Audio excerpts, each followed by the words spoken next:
What's up, guys? We're going live in very, very shortly, and I got a lot of great news lined up for today. It's going to be great coverage, so hop in if you want to know today's news. What's up, guys? We're going live in very, very shortly, and I got a lot. Hey guys, I'm going live very soon, so come hop in the stream if you want to come see today's news. We got a lot of great stories lined up, and it's going to be a fantastic stream. Hop in.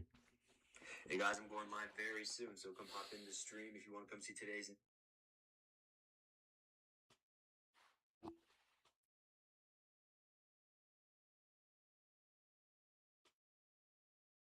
We got a lot of great stories lined up, and it's going to be a fantastic stream. Hop in. Hey guys, I'm going live very soon, so come hop in the stream if you want to come see today's news. We got a lot of great stories lined up, and it's going to be a fantastic stream. Hop in.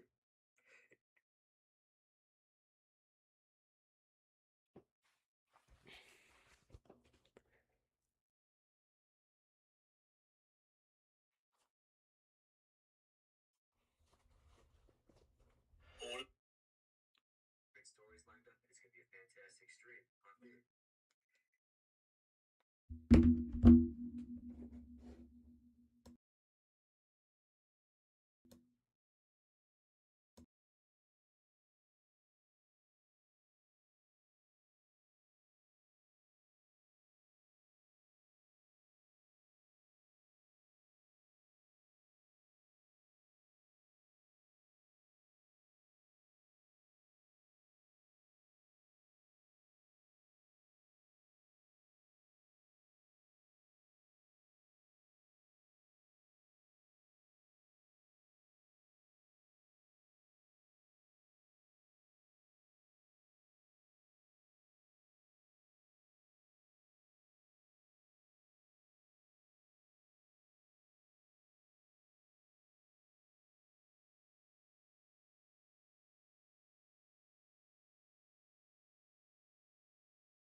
Alrighty, guys, welcome into the digital newsroom. Today is Monday, June 1st. It is the first of the month, the start of a brand new and a beautiful month. This is me coming. We're officially in the summer months now, so this is very good news. The weather is fantastic, at least where I'm at, and we got a lot of news today. A couple breaking stories, as a matter of fact. So we're going to move fast because a lot has happened overnight since our last show yesterday. So, without further ado, let's go. All right. So, first and foremostly, is a bit of breaking news. Iran has fired missiles at Kuwait, and nuclear talks have been suspended. So, overnight, Sunday into Monday, Iran fired 2 ballistic missiles at American forces stationed in Kuwait. U.S. CENTCOM intercepted both. No U.S. personnel has been harmed, and this comes right after the U.S. struck Iranian radar and drone sites over the weekend in response to an Iran shooting that happened also last night. And they shot down an American MQ-1 Predator drone over international waters. So hours later this morning, Iran suspended all negotiation with the United States, halting the 60-day deal that was supposed to close last week. And Iran's reason? Israel's ongoing military operations in Lebanon, which Iran says it violates a ceasefire. Iran state media also threatened complete closure of the Strait of Hormuz at and the Bab al-Mandeb Strait. And this is the lead story. In segment 2, we're going to go deep into this. And In our next story, we have Powell, former Fed Chair Jerome Powell. He said in a speech recently, quote, "The Fed is under a stress test." So former Chairman of the Federal Reserve, Jerome Powell, accepted the JFK Profile and Courage Award in Boston yesterday and used the speech to warn publicly that the Federal Reserve is facing a political stress test. So Powell stepped down as Fed chair on May 15th, and Kevin Warsh, who is Trump's pick, was confirmed 54 to 45 and was sworn in on May 22nd. His first Federal Open Market Committee meeting is on June 16th through 17th, and inflation is currently at 3.9 PCE, which is the highest since 2023, and that's driven largely by Iran war oil prices. And Trump wants these rates cut, and the data doesn't really support that. Full breakdown in the lightning round. Headline number 3. Florida is suing OpenAI and Sam Altman. So Florida Attorney General James Uthmeier has filed a civil lawsuit against OpenAI and its CEO Sam Altman today, seeking to hold Altman personally liable. This case stems from the FSU campus shooting in April 2025, where the shooter allegedly approximately had 16,000 conversations with ChatGPT before the attack. Separate criminal investigation is going on. This is the first state level suit with this kind of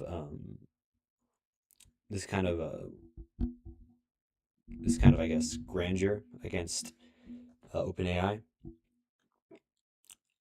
And yeah, the full lightning round has the full picture. Headline number 4, Hegseth is going silent on Taiwan. So Defense Secretary Pete Hegseth spoke at the Shangri-La Dialogue Security Summit in Singapore on Saturday and became the first Pentagon chief in over a decade to not mention Taiwan in a 30-minute speech. He declared that the performative outrage is over, and he called U.S. and China relations better than they've ever been in many years. And there's this headline from Bloomberg, quote, Hegseth's silence on Taiwan is exactly what Xi Jinping wants. The full context will be in the lightning round. And headline number 5, Serena Williams is back. And it was confirmed this morning that Serena Williams, age 44, is returning to competitive tennis. Specifically the doubles wildcard at the HSBC Championships at Queen's Club in London starting this June in 7 days, so June the 8th. So nearly 4 years since her last match, and she's never really officially retired. She said she was evolving away from tennis, and she's pairing with a Canadian teenager, Victoria Mboko. And Wimbledon starts on June 23rd, and singles should follow. And this will be our lightning round closer. Okay, so to move on, we have Iran. We're going to pull up what actually happened overnight, and then we need to talk about why this morning's suspension of talks changes everything about where this war is headed. So without further ado, segment 2. Now, if you're not familiar with it already, segment 2, I'm going to take you right into the very notes I compiled for this segment. So I'm going to show you everything I wrote down, complete transparency, because that's what we do here at ASC News. We're all about transparency and presenting true facts. So everything I'm about to tell you and read off to you was basically everything about this story we have here. So, this is a live situation. Things are moving as we broadcast. And we are going to start with some background. So how did we get here? The conflict started, as we know, on February 28th of this year, and when the U.S. and Israel struck the Iranian nuclear and military sites, Operation Roaring Lion / Epic Fury. And Iran retaliated with strikes on U.S. bases across Kuwait, the UAE, Qatar, and Jordan. A ceasefire was brokered on April 8th, 2026, but it's been tested repeatedly. And since April, there's been multiple strike exchanges in the Gulf, and Israel is continuing operations in Lebanon, both sides accusing the other of ceasefire violations. So what happened this weekend? And this is the specific chain of events. So Iran shot down a U.S. MQ-1 Predator drone, which was operating over international waters, and CENTCOM conducted, quote, self-defense strikes on Iranian radar sites and command and control stations around Beirut and Qashm Island over Saturday and Sunday. And the U.S. fighter aircraft also eliminated 4 one-way attack drones, which was threatening ships near the strait, and hit an Iranian ground control station in Bandar Abbas that was about to launch a 5th drone. And Iran's Revolutionary Guard confirmed that the Bandar Abbas strike immediately announced retaliation. And then after that, we have Iran firing 2 ballistic missiles at a U.S. force in Kuwait overnight on Sunday, about 11 p.m. Eastern. Kuwait and U.S. CENTCOM intercepted both missiles, but no U.S. personnel was harmed. Kuwait's foreign ministry issued a formal statement that was condemning the attack as a dangerous escalation. And this is a quote directly from CENTCOM's official statement per CNBC. Quote, U.S. Central Command remains vigilant and will continue to protect our forces from Iranian aggression while also supporting the ongoing ceasefire. So CENTCOM is describing itself as both intercepting Iranian missiles and maintaining that it's supporting the ceasefire. So while simultaneously conducting offensive strikes inside Iran, both sides are doing this, and both sides are calling their strikes defensive. And this is from the Iranian Foreign Minister Abbas Araghchi this morning on X. Quote, the ceasefire between Iran and the U.S. is unequivocally a ceasefire on all fronts, including in Lebanon. It's a violation, that's a one-front violation on the ceasefire of all fronts. The U.S. and Israel are responsible for this consequence of any violation.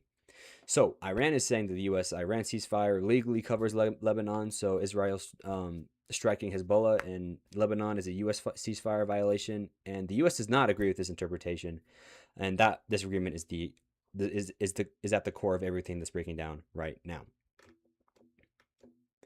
So, part 2, Iran is suspending talks and what this means for the deal. So from Iran's Tasnim news agency, the official statement of suspension, quote, due to the continuation of the Zionist regime's actions in Lebanon, and given that Lebanon was one of the preconditions of the ceasefire and that this ceasefire has now been violated on all fronts, the Iranian negotiating team will suspend talks and the exchange of texts through mediators. So Iran is halting all indirect communication with the U.S. through third-party mediators. The 60-day MOU framework is that the deal was largely negotiated as part of last week and is now on pause. And what was in this deal specifically? So in this deal, the U.S. was trying to get Iran to clear its mines from the Strait of Hormuz, Iran extending the ceasefire for another 60 days, the U.S. lifting sanctions and waivers proportionally and easing naval blockades. Both sides entered 60-day nuclear talks, and they also wanted Iran to surrender its enriched uranium stockpiles in exchange for its frozen asset releases. Quote, no dust, no dollars. So what's exactly blocking it? 3 things that were all verified across reporting. First was Lebanon. Iran was demanding that Israel fully withdraw from Lebanon as a precondition. Israel has not. The U.S. says Lebanon is a separate ceasefire and is not a part of the Iran and U.S. deal, and Iran says it's all one ceasefire. Number 2 would be the Strait. Trump said last weekend Iran will no longer control the state, in a quote, and Iran says that that is inconsistent with reality, also, in a quote. They will not hand over the control of the waterway that runs through their territorial waters. And number 3, lastly, is their nuclear program. So Donald Trump does not want Iran to have a full nuclear weapon or a bomb. They want a full stop. And Iran's parliament speaker, Ghalibaf, said Sunday that no agreement will be approved until Iran's rights are secured, which means continued nuclear capacity. And the new escalation that we have this morning is that Tasnim has also threatened complete closure of the Strait of Hormuz and the Bab el-Mandeb Strait, the 2 of the world's most critical energy choke points. And this is not just about oil. The Strait of Hormuz handles about 25% of global seaborne oil. The Bab el-Mandeb connects this Red Sea to the Gulf of Aden, which is the corridor for ships going through the Suez Canal. And if both close simultaneously, the disruption to global energy supply chains would be very severe. And Trump actually responded to all of this escalation this morning, posting on Truth Social, telling his critics to, quote, sit back and relax. And he also said, quote, Iran really wants to make a deal, and described them as negotiating on fumes. So there's, a bit of a gap between Donald Trump's optimism and what Iran's government is actually saying. That's pretty significant. And, after reading both of these, you can kind of weigh them together and, really kind of see, I guess you can just really decide for yourself who's correct, whether you believe the deals are going as well as Donald Trump is saying they are, or if the deals are not actually going as good. That's all for you to decide. So the broader war picture, 3 months in. So we have a timeline of key events, starting with February with the start of the attack, Operation Warring Lion and Epic Fury, and then onward from February 28, which is retaliatory strikes in U.S. bases in Kuwait, the UAE, Qatar, and Jordan, airport attacks, drone strikes, and lots of casualties. And March 1st, Iranian drones hit U.S. tactical operations in and near the Camp Ari Jafan in Kuwait, with 6 U.S. soldiers killed and 30 plus injured. April 8th, we have the ceasefire that was brokered by Pakistan, and it was immediately tested within hours of Israeli strikes in Lebanon. And then April through May, we have repeated ceasefire violations on both sides, Strait of Hormuz remaining largely closed to international shipping, and global oil prices spiking from around 70 pre-war to over 100 at its peak. And at late May, oil prices began dropping on deal optimism. Brent hit around about $94 a barrel last week, and markets are pricing in resolution. As of June 1st, today, the deal has been suspended. Iran is fighting again and firing missiles at Kuwait, and both sides are throwing punches again. So where we're standing at right now is that there's no signed agreement and there's no finalized MOU. So Iran has maintained its chokehold on the strait for 3 months, and Israel's Lebanon operations are actually the active point of friction, and the U.S. actually is going to have limited leverage to stop them from without fracturing its alliance with Israel. President Trump said he wasn't in a hurry, and Iran says we have deep suspicion and skepticism. And a U.S. official told CBS News that the recent strikes were, quote, limited and did not represent a resumption of major combat operations, end quote, but that description is contested by Iran. And so what is this going to mean for you, the viewer? We're going to bring this down to the ground level, why it matters for you. So obviously, first, we're going to have obviously a change in your gas prices. They've been high ever since we entered this conflict. And before the war, WTI was at about 70, which is an oil future, and it got to above 100 at the peak of the conflict, and it came back down to $89 last week on deal hopes, and this morning's suspension is already pushing futures again, so that move is going to show up at the pump within days.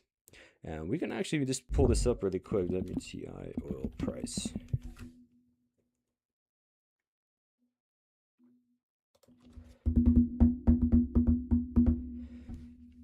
Okay, so here on CNBC, we can see that WTI crude oil is at about 91.74.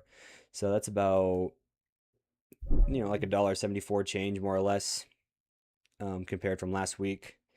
And then, so besides gas prices, we have global shipping as well. So 3 months of the Strait of Hormuz restrictions have disrupted supply chains worldwide and shipping insurance costs, and that's going to reroute the Cape of Good Hope and delay energy deliveries to Europe and Asia, which is not good. And, for U.S. military, American forces have been under fire repeatedly in Kuwait since February, and CENTCOM has not reported any deaths in the latest exchange. But this conflict is already costing American lives, including the 6 soldiers killed in March. And as far as the nuclear question goes, everything's happening militarily is background noise on the central issue, Iran's nuclear program. So the U.S. Struck Iran's nuclear facilities in February, and Iran suspended its IAEA cooperation in the question of whether Iran can reconstitute its nuclear program and under what terms it will agree to is unresolved and remains the core issue.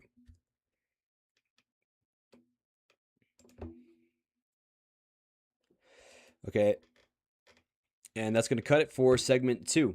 So that's everything you would need to know about the current escalations and developments that are going on in the Middle East right now. So next up, what we're going to do is I'm going to take you through a couple questions you might be asking yourself, and I want to get, throw out some answers. So, you might be asking, why is the United States still striking Iran if there's a ceasefire? Isn't that a violation too? So the first answer to that question, both sides are using the word defensive to describe their own strikes, and that's the key tension. CENTCOM's position is that every U.S. strike that has been in direct response to Iranian aggression, which is, like drone shoot down, mine laying boats, threatening shipping, and drones threatening U.S. forces near the strait, they all call that self-defense under the ceasefire terms. And Iran's position is that the ceasefire is a ceasefire, any strike is a violation. They also argue that supporting Israel, which is conducting strikes in Lebanon, is itself a ceasefire violation too. Who's right legally? The ceasefire agreement was brokered verbally. There was no publicly released signed text defining what a violation means, and that ambiguity is the problem. So you have Iran who's saying, well, you're breaking, this verbal agreement we have, and then the United States is just saying that everything's a defensive strike. So there's that. So whether you believe that Iran is in the right by saying, oh, we have this verbal agreement, or whether you think, the United States is fine, that's really all for you to decide. And our next question: what does it actually mean that Iran suspended talks through mediators? Does that mean the war will resume? And to answer your question, no, not necessarily. It just means that the formal channel Iran was using to communicate with the United States negotiators, which was primarily through Oman and Pakistan as intermediaries, is going to be paused. Iran's foreign ministry also said that some communication channels might still be open, but it's not really clear exactly which ones are going to remain open. And it's important to make a distinction between suspended talks and resume war, because that's pretty significant. So Iran is making a political statement using the talk suspension as leverage to pressure the U.S. over Lebanon. And our biggest risk right here is escalation. If strikes are going to continue on both sides with no communication channel open, the chance of miscalculation is going to increase very fast and very sharply. And, President Trump said this morning that he thinks Iran really wants to make a deal, suggesting he does not read the suspension as fundamental collapse. And our next question, so we all know the Strait of Hormuz has been pretty obvious. Everyone in the news has been talking about it. I've been talking about it. I've been reporting about it a lot. But you might not, know as much about the Bab el-Mandeb Strait and why did Iran throw the clue? Why did Iran threaten to close it too? So the Bab el-Mandeb is a narrow strait between Yemen and Djibouti, and it connects the Red Sea to the Gulf of Aden, and is the entry point for ships heading through the Suez Canal toward Europe. So essentially about 10% of global trade is going to pass through it in normal times, and is already partially closed by Houthi attacks on shipping attacks in 2023 to 2024. The third is going to be Saudi and East-West pipeline damage, which came from an earlier strike in this conflict. And another good question is, has any U.S. soldier died in Kuwait this weekend? So as we mentioned previously, CENTCOM has not confirmed that any U.S. personnel has been harmed or anything like that in this weekend's exchange. Both of these missiles were intercepted. So the prior major casualty event in Kuwait was March 1st, when a drone struck a U.S. tactical operations center near Camp Arifjan, and that killed about 6 U.S. soldiers and injured over 30. And total U.S. military casualties in this conflict have not been officially consolidated into a single publicly released figure. Individual incident reports say it has been confirmed, but at an aggregate number, and that has not been officially stated. Another good question. Trump says Iran wants a deal, but the talks are suspended. Who's telling the truth? So both statements can be simultaneously true without either being a lie. So Iran's government is a complex institution. The negotiating team, the parliament, and the Revolutionary Guard, and its supreme leader, Mojtaba Khamenei, is not always going to move in the same direction.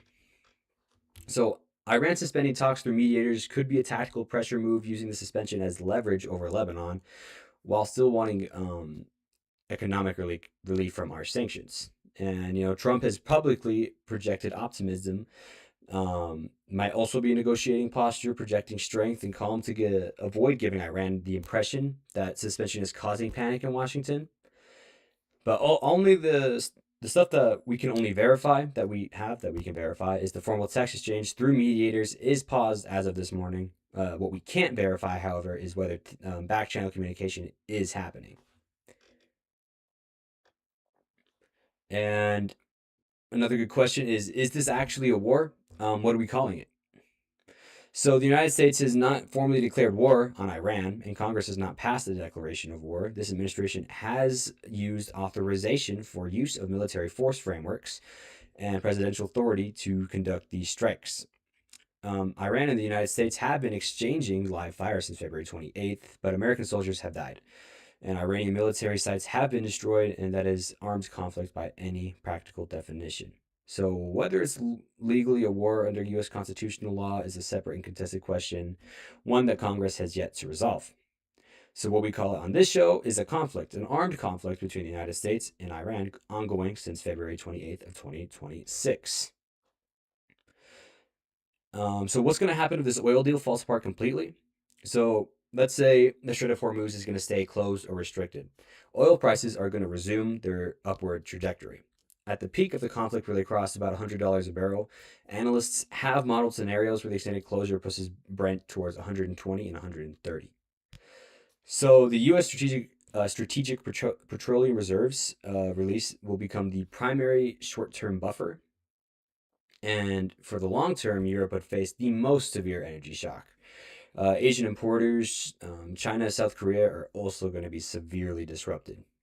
So the oil markets moved significantly this morning on the suspension news. You can go see these Brent and WTI futures throughout the day as a real-time indicator of how traders are going to read the situation. And lastly, why can't the U.S. just force Israel to stop operations in Lebanon to save the deal?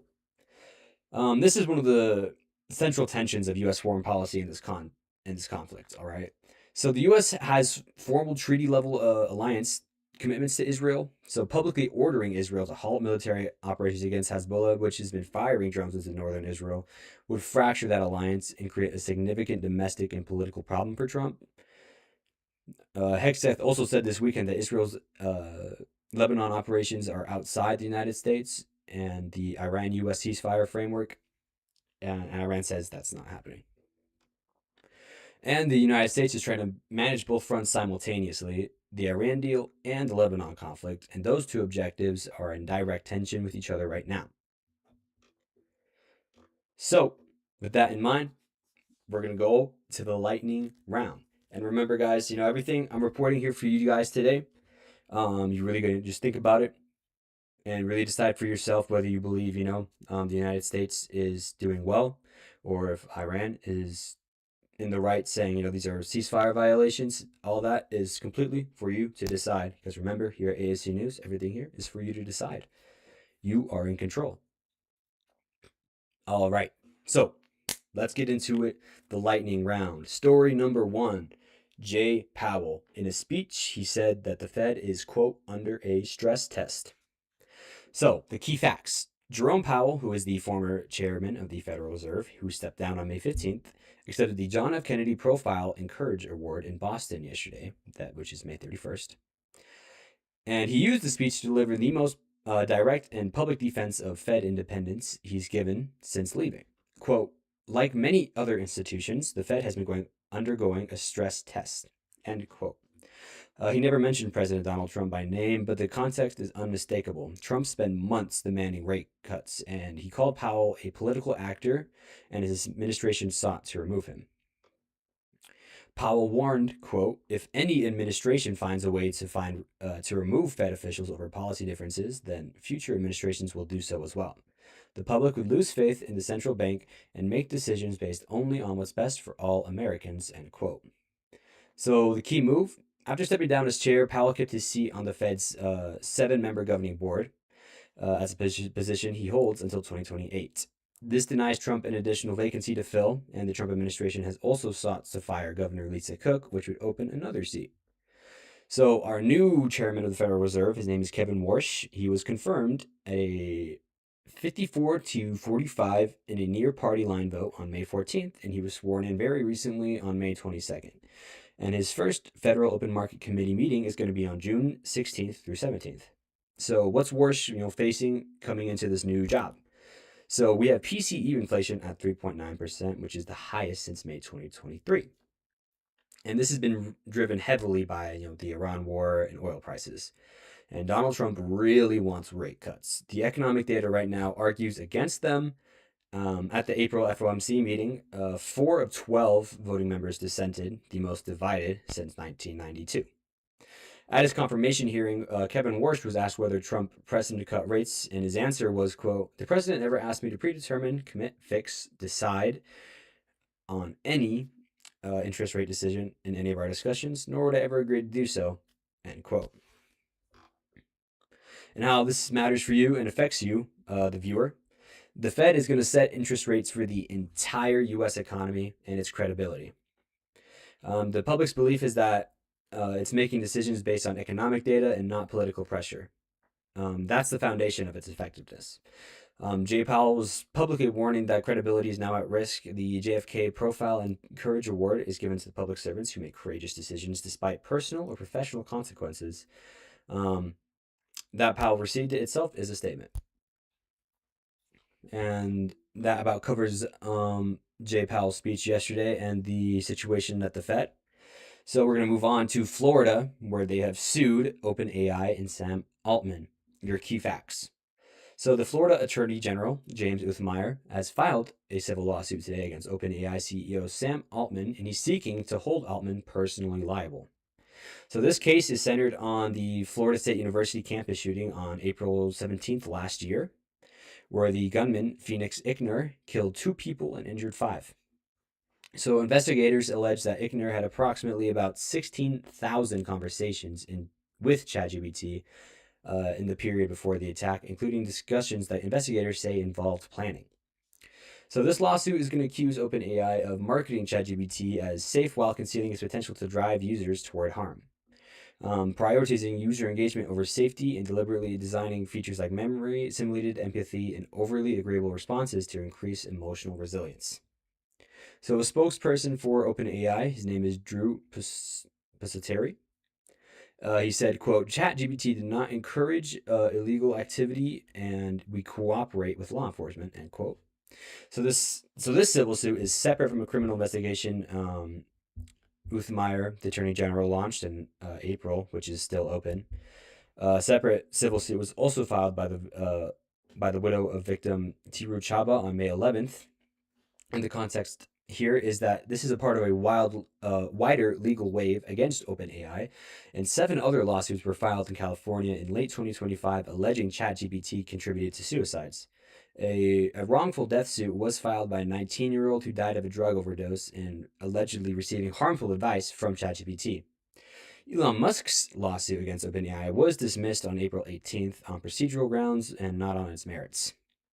So Florida is has the first state attorney general to actually bring a civil suit of this kind against OpenAI.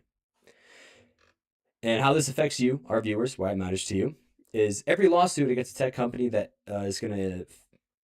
fails ends up as a data point that companies use to argue that they are not liable. So every lawsuit that succeeds creates a legal precedent, and Florida is testing whether a state can hold an AI company and its CEO personally liable for product harm. So if it's going to gain traction, it's going to set a template for other state attorney generals, and this is the legal governance question of AI playing out in real time.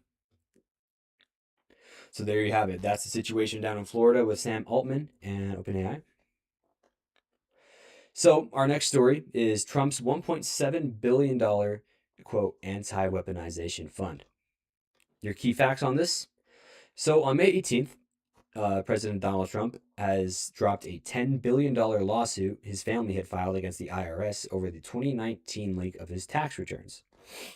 So in exchange, his acting attorney general, Todd Blanche, Trump's former personal lawyer as well, he established the, quote, Anti-Weaponization Fund with $1.7 billion in taxpayer money from the Justice Department's Judgment Fund. The fund is designed to compensate people who claim the government was weaponized against them, but the terms were lawfare and weaponization were not defined in these fund documents. So a bit of fund oversight. So about 5 members appointed by the Attorney General, no judicial oversight, and no court involvement at any stage. The DOJ press release states that Trump and his family and his business are specifically barred from receiving monetary payment from the fund, and they received a formal apology. And according to PolitiFact, they actually confirmed the fund lacks, quote, legal precedent, but the DOJ cited a single prior example, which was a 2011 a Native American farming settlement, but law professors told PolitiFact that the comparison has nothing to do with this fund. So where it's going to stand today on this issue, Chuck Schumer has issued a Dear Colleague letter this morning saying, quote, this week Senate Democrats will launch a coordinated effort to kill the slush fund before 1 cent goes out the door, end quote. And the Democrat strategy on this is to force Republicans to vote on it when the reconciliation bill returns. And some Senate Republicans also have some concerns, specifically that the fund could pay people convicted of assaulting Capitol Police on January 6th. Senate Majority Leader Thun told reporters that we, quote, have a lot of members who are concerned, quote, and a handful of Republican senators, including some on the Judiciary Committee, have objected. And the acting Attorney General Todd Blanche is going to appear before a House Appropriations Subcommittee this week. And why this matters for you, our viewers? So you just got to read the structure here, basically. The sitting president has sued his own government, settled that lawsuit through his own acting attorney general, his former personal lawyer, and created a $2 billion $2 billion fund administered by people he appointed with no judicial oversight, funded by taxpayers. The legal concern is not whether that Trump personally received money, because he doesn't. He's not going to get money from this. The concern is who the five unaccountable administrators decide to pay, and whether there are any meaningful guardrails. A federal judge has reopened the Trump IRS case to investigate the fund. So the DOJ stated rationale and the Democratic-Republican critiques have equal weight. So this is just everything that I found on this issue. And yeah, and whether you think, it's good or if it's bad, that's for you to decide. Just let me know. Let me know what you think. So our next story, Pete Hegseth has gone silent on Taiwan. So your key facts on this story: Defense Secretary Pete Hegseth spoke at the Shangri-La Dialogue, which is Asia's premier annual security summit, in Singapore on Saturday. He became the first U.S. Secretary of Defense in more than a decade to deliver a 30-minute speech at the summit without mentioning Taiwan.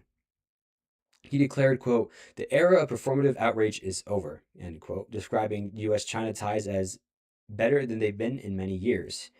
And he also said the U.S. would speak softly while carrying a big stick. This is a sharp reversal from Hegseth's speech at the same summit 1 year ago, where he said that China was actively training for a Taiwan invasion and that any attempt to conquer Taiwan would result in, quote, devastating consequences, end quote. So when reporters asked about the shift, Hegseth said, quote, "Our position has not changed on Taiwan," end quote, but he refused to commit on the status of a reported $14 billion arms deal to Taiwan, and that has been reportedly delayed due to the Iran war. And so for context, Trump met with the Chinese president or prime minister Xi Jinping in Beijing about 2 weeks ago, which is a bilateral summit. That was a very important summit, where Taiwan was left largely unresolved. And President Xi actually reportedly cautioned Trump against mishandling Taiwan. A scheduled call between Trump and Taiwanese President Lai Ching-te has been put on hold per CBS News at Beijing's insistence. And Bloomberg's assessment on this is, quote, "For the moment, it's a win for Chinese President Xi Jinping," end quote. And Hegseth's framing of the U.S. policy toward China is, quote, "We respect their ambitions. We can cooperate and be strong simultaneously," end quote. So why this matters for you, our viewers here: U.S. policy on Taiwan has operated for decades on strategic ambiguity, deliberately leaving unclear whether the U.S. would intervene militarily or if China attacks the island. That concern from U.S. allies in the region, Japan, South Korea, Australia, that their concern is that the softening public rhetoric while pausing the arms deal is it kind of sends a signal of reduced commitment, right?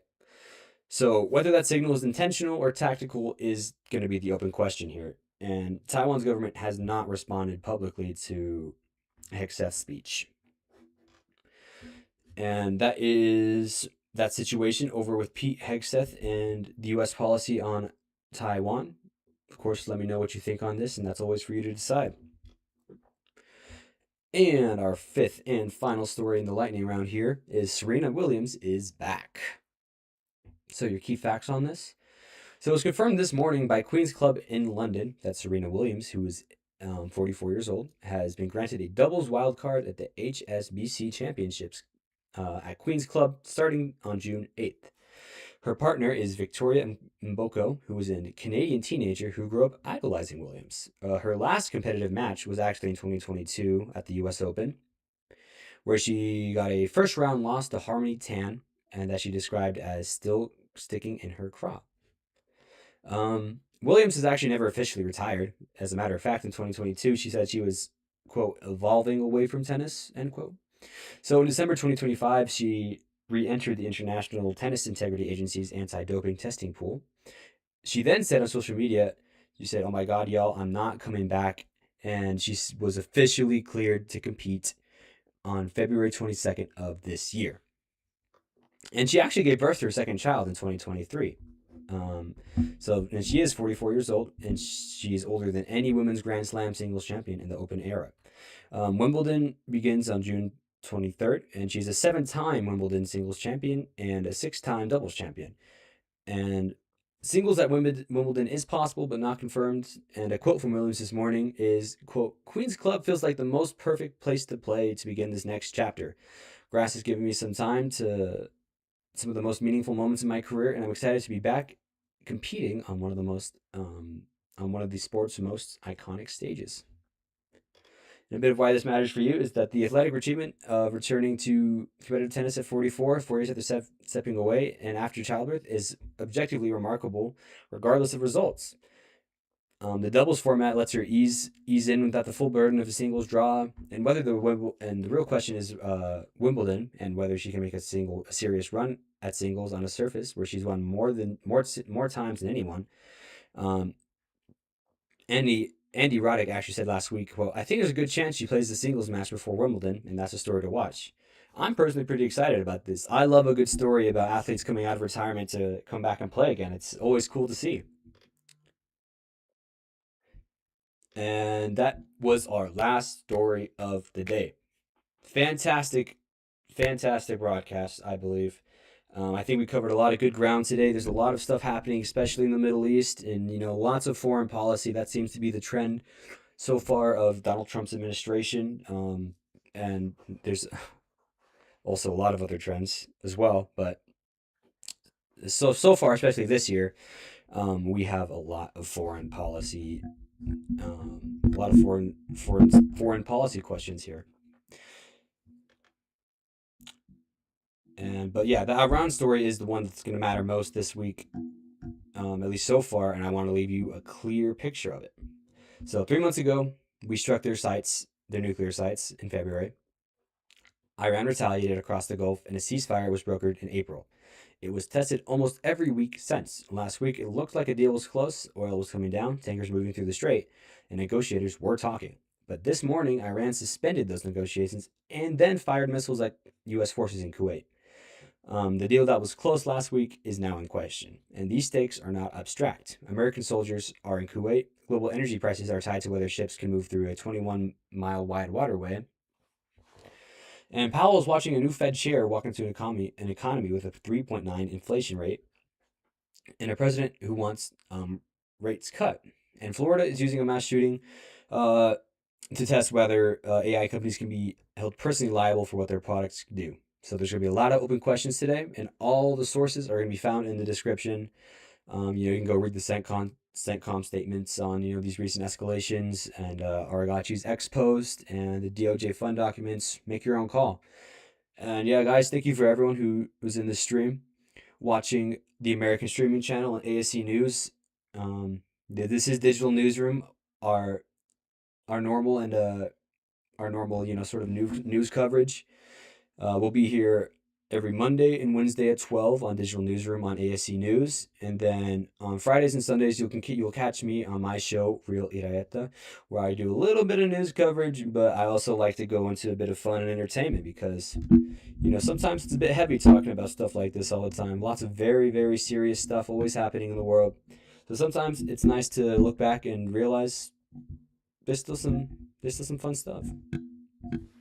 So, thank you for everyone for watching, and remember, this is all for you to decide. And, at the American Streaming Channel, we believe that you should be able to view and control and think for yourselves. Stay tuned this week for our United content on Wednesday. I'll have something very cool cooked up for all my viewers. So if you're you better just be ready for this. So yeah, thank you everyone for watching. It's going to be great. We're going to build something so fantastic together, and it's all possible because of you guys. You guys are the real winners. You guys are the real heroes in this battle, in this story. So once again, thank you and have a good day.